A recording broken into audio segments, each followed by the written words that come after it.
নমস্কার বন্ধুরা, আজ আমি এই ভিডিওতে হাওড়া জেলার গঙ্গা নদীর তীরে অবস্থিত শ্রী শ্রী আনন্দময়ী কালী মন্দিরের প্রাঙ্গণে বসা রাস উৎসব দেখতে যাচ্ছি। প্রতি বছরের মতো এবছরও শুরু হয়ে গেছে রাস উৎসব। এটি হাওড়া জেলার সবচেয়ে বড় রাস উৎসব। বজবজ আজিপুর ফেরিঘাট থেকে লঞ্চে করে বেরিয়ে পড়লাম রাসের মেলার উদ্দেশ্যে।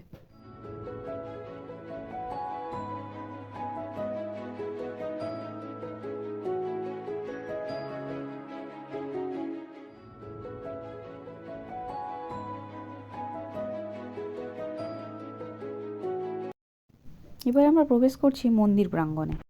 তার আগে চারিদিকের দৃশ্যটা আপনাদের কাছে তুলে ধরলাম।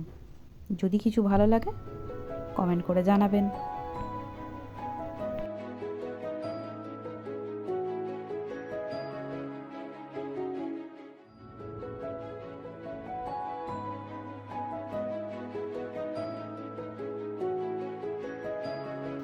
পুজো দেওয়ার জন্য মন্দির প্রাঙ্গণ থেকে প্রসাদীর ডালা কিনলাম। মেলাতে প্রচুর দোকান বসেছিল,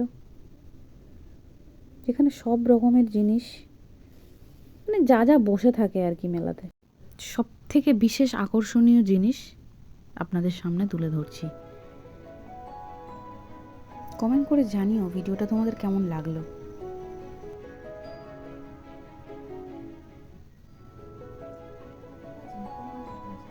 এই জায়গাটি উলুবেড়িয়া কালীবাড়ি নামেই খ্যাত। এই রাস উৎসব শুরু হয় নভেম্বর মাসের রাস পূর্ণিমা শুরু হয় এবং 25শে ডিসেম্বর পর্যন্ত থাকে। 1327 বঙ্গাব্দের 17ই বৈশাখ শুক্লা ত্রয়োদশী তিথিতে ভাগীরথী নদীর তীরে ধনুকাকৃতির এই নবরত্ন আনন্দময়ী কালীমাতার মন্দিরটি প্রতিষ্ঠিত হয়। হাওড়া জেলার এটি সবচেয়ে বড় রাস মেলা হওয়ার কারণে এই সময় এখানে প্রচুর লোকের সমাগম হয়। এই সময় শনি ও রবিবার ভীষণ ভিড় হয়। যারা ভিড় পছন্দ করেন না তারা শনি ও রবিবারটি এড়িয়ে যাবেন। এই আনন্দময়ী কালীবাড়িতে রাস উৎসব সহ সমস্ত উৎসব পালন করা হয়। রাস উৎসব উপলক্ষে মেলাটি একেবারে নদীর ধারেই বসে। চলো, ব্লগটা এখানেই শেষ করলাম। দেখা হচ্ছে নেক্সট ব্লগে।